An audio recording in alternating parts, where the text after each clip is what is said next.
Hola a todos. Buenas tardes. Vamos a mirar hoy la tarea número 3 porque he estado corrigiendo sus tareas y muchas personas tuvieron problemas con los ejercicios. Entonces, lo que quiero hacer en este vídeo es mirar las preguntas y explicarles cómo se tendrían que haber hecho. I'll do this video kind of English and Spanish just to make sure that everyone understands. So it's really important on these weekly preps and on these homework assignments that you guys actually are reading, or at the very least skimming through and making sure you understand the sections that are listed on your syllabus, because one of the sections on the homework, it was actually section C of Tarea 3, had to do with these independent clauses that are on the screen in front of me. And we'll look at that when we get to it. So let's actually go to Tarea 3, which was Explicacion. Tráteme de usted. Okay. Normally, if this many people had done badly on this exercise, I would eliminate it or I would give bonus points or something, but I feel like this was pretty clear if you just look at the model, what you're supposed to do, and if you read the instructions. So let's look at the instructions. Su amigo tiene la mala costumbre de tratar de tú a todo el mundo, hasta las personas mayores y a sus superiores. Un compañero será su amigo y creará mandatos originales en forma familiar para cada situación. Corríjalo cambiando sus mandatos a mandatos formales. So your keywords in these instructions are mandatos, which are commands. It's the same thing as the imperativo, the imperative. And then we have forma familiar and mandato formal. So basically what we're doing here is reviewing commands, both formal and informal commands. And the reason that these come up in this section is that actually, if you notice, the usted, the ustedes form of commands, and also the negative tú, are the same forms that we're going to be using when we use subjunctive. So it is related to the subjunctive in this chapter. So even if you didn't totally get the instructions, you can look at the model. So el modelo dice, la habitación está muy sucia. Okay, that's your situation. Then we have what you write. We have two things. It says, su amigo or amiga says, limpia la habitación. And you say, limpie la habitación. Okay, because the idea is your partner, or your invisible partner, I guess, when you were doing this homework. So you're really doing the role of both of them. So that person writes a command in the familiar form. Familiar means tú. And then you write a command in the formal. All right, so basically we just want two forms of the command in these exercises. Limpia, limpie. All right, so on numero uno, what a lot of y'all did, you just kind of took this sentence and you changed the verbs. These sentences are situations. You have to provide the verb that would make sense in the situation. So, uno dice, su amigo quiere tomar un cappuccino y se lo pide al camarero.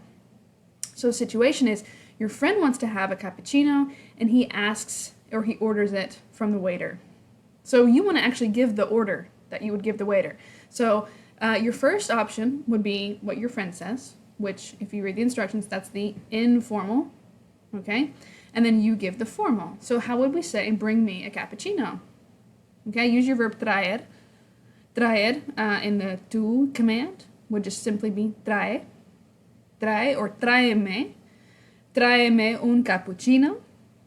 All right, your command would be formal.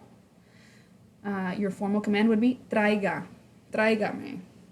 All right, so if you need a refresher on commands, if you're having any trouble with this, there's so many resources you can use to review your commands. And a little cheat trick I can show you guys. This isn't the only website you can use others. But let's use the verb traer. So this is a dictionary, but it also has a conjugator. So if you click on conjugator, you will see every form you can possibly imagine of the verb traer. Okay, so we have our present tense, imperfecto, pretérito, futuro, condicional. We have our compound forms, which we've done.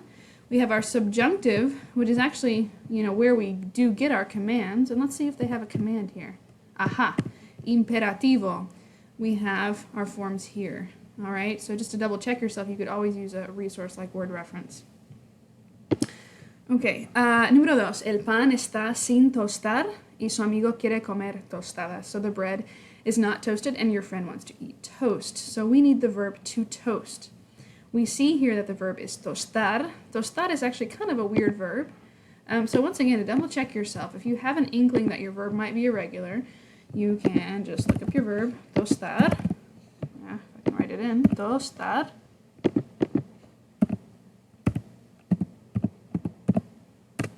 All right. All right, and nothing here indicates that it's irregular. All right. Oops, I don't know how I got onto that. Yeah, if we go to conjugator,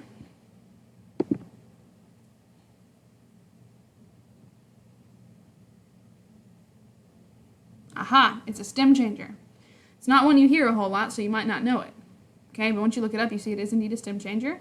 So your form for your tu command would be tuesta. Tuesta el pan, formal tueste el pan. Número 3, en la habitación hay libros por todas partes. That's your situation. So you could say clean up your books, put away the books, all right?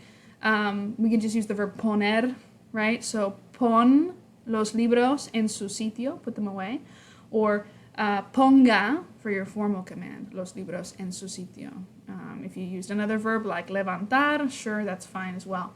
Número 4, hay que sacar al perro a la calle. So this is not a command, all right? This sentence is simply a statement. It says that we need to, or it's necessary that we take the dog outside, all right? So if we take out the hay que, we use the verb sacar as our command. So our informal would just be saca al perro. Your formal form then would be saque al perro. And careful with your spelling of saque, especially native speakers that may not have had as much, that may not have gone through all the classes where we focused a little bit more on spelling and the irregulars and stuff. That's going to be spelled S-A-Q-U-E, saque. Ok, número 5, las plantas necesitan agua porque están muy secas. All right, logical verb we would use is water the plants. And a way around this, even if you didn't know the verb to water, you could say put water on the plants, and it would make sense. One person I believe did use the verb echar, so which literally is to throw, but we would say, échale agua a las plantas, échale agua a las plantas.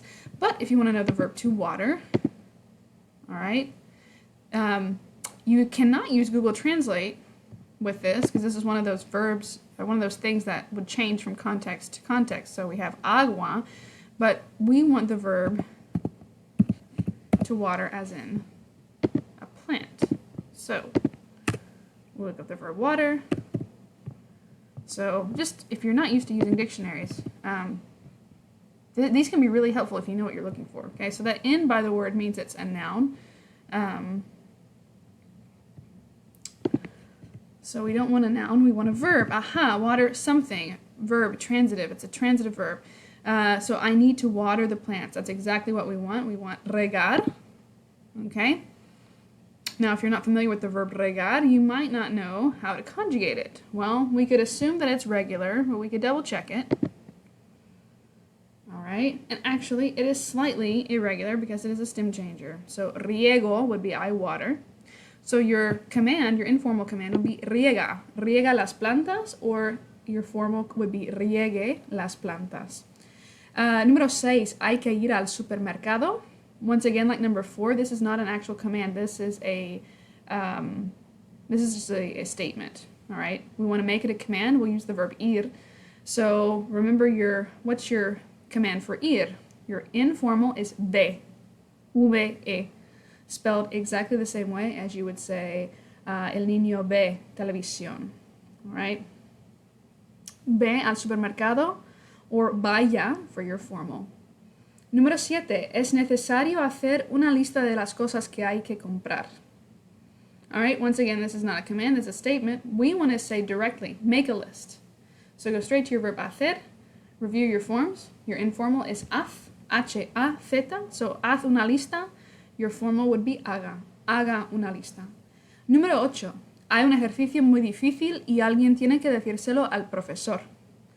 So, what's the verb you want to actually use? Tell the professor. Tell the professor about the difficult exercise. So, let's use our verb decir. Our informal would be di. Okay? Like dime.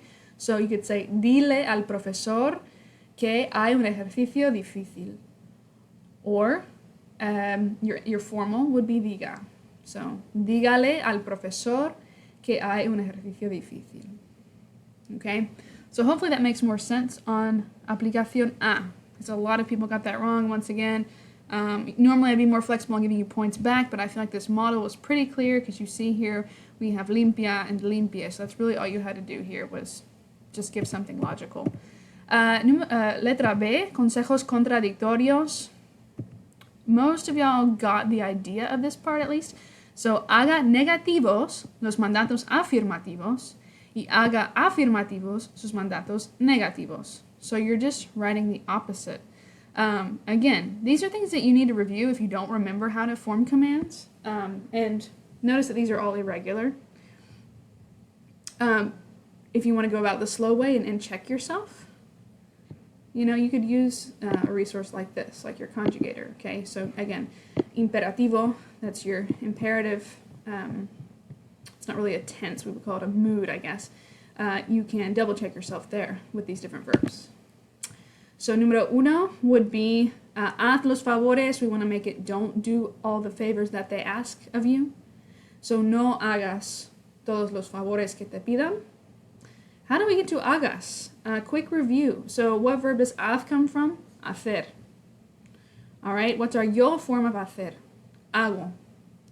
What is the ending you would put on? You take off the o, put our opposite ending, which is, in this case, as, so no hagas.